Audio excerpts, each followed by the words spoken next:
accent that very last note, because think if you were to sing this melody, you probably wouldn't go. Okay, just taper it all the way down, just from the third bar.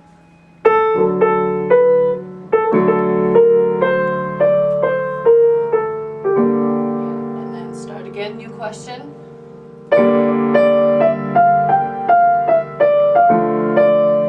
Different answer.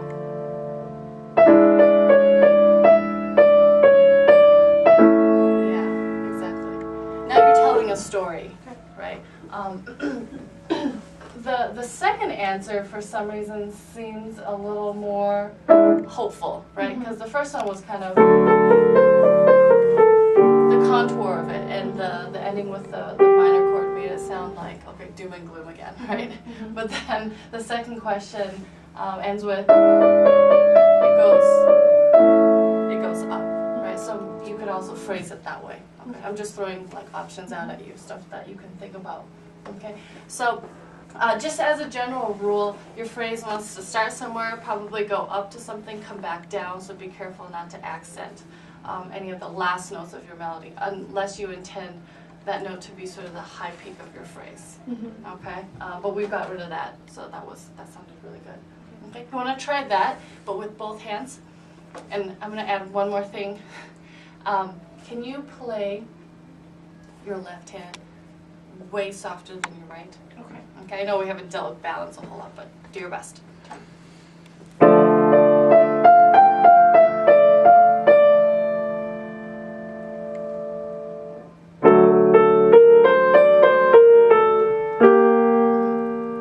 new question?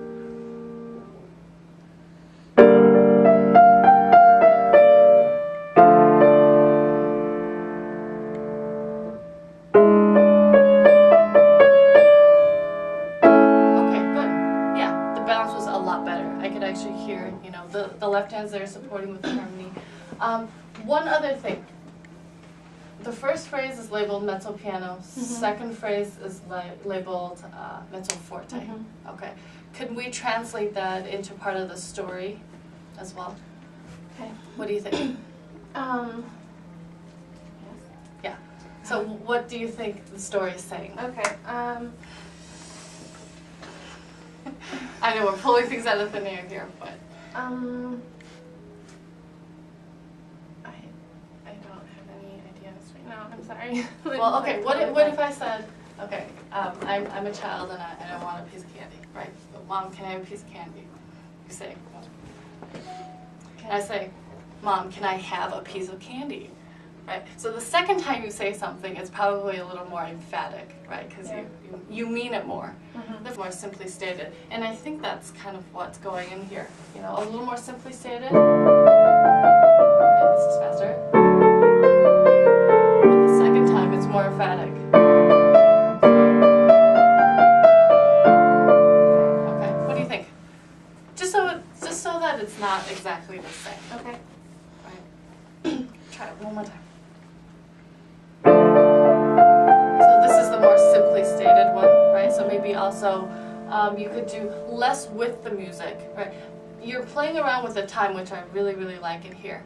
But going with what if the first time you said something, it was more simply stated, and then the second time you said something, it was more emphatic, you would probably play closer to as written the first time, right? And then do more things with it the second time, right?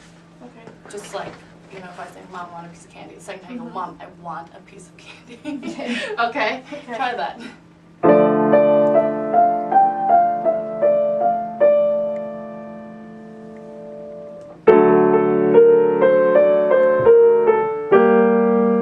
Okay, and then stronger this time.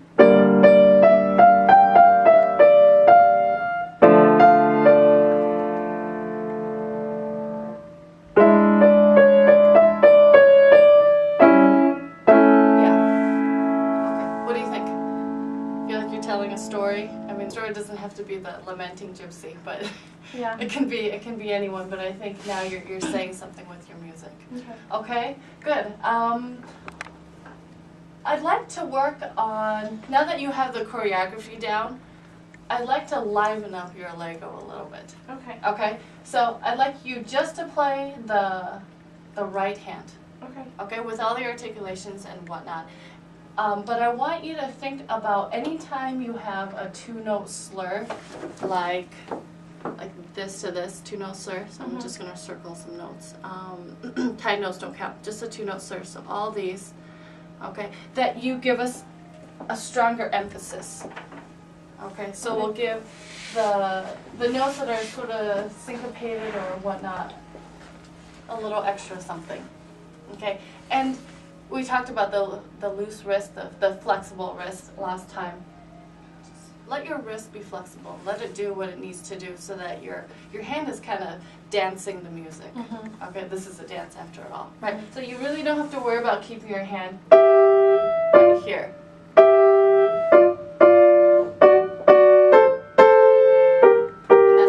Get the different sounds, the different inflections. Okay. Okay, try the right hand. Ready?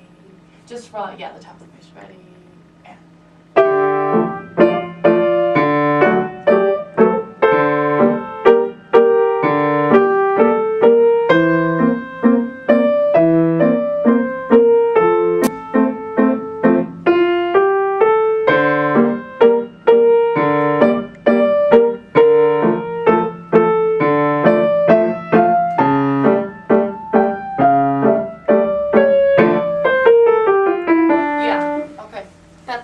Already, okay? Let's take it a step further and add one thing.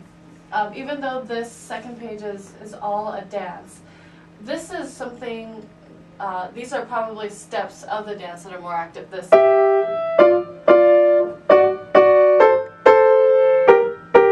but then we also have this more legato portion. So legato, nice phrasing, nice smooth sounds, no accents or anything like that. Really different from this part of it, the active part, right? And so we have as smooth as possible, right? And then we have that more active part. Same thing. And then also following the legato.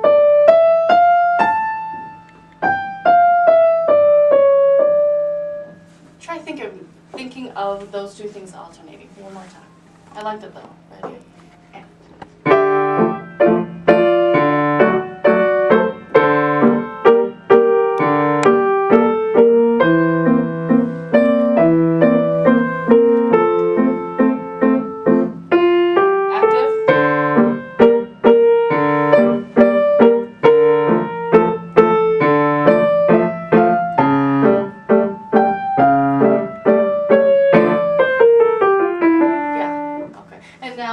Your dance is also coming to life.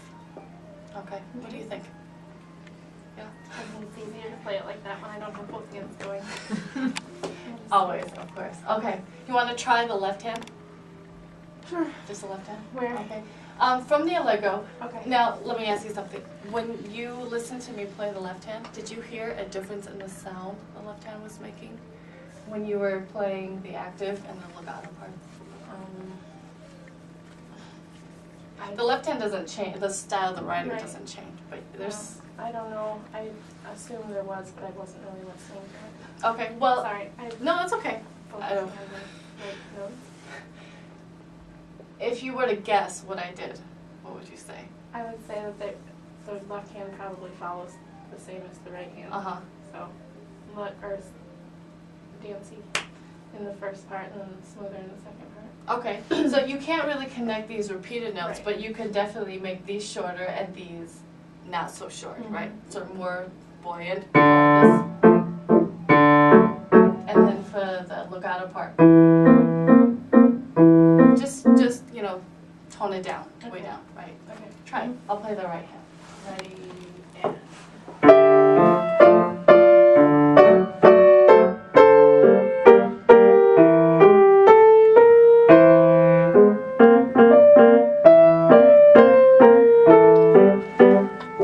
That's okay. Let's start one more time.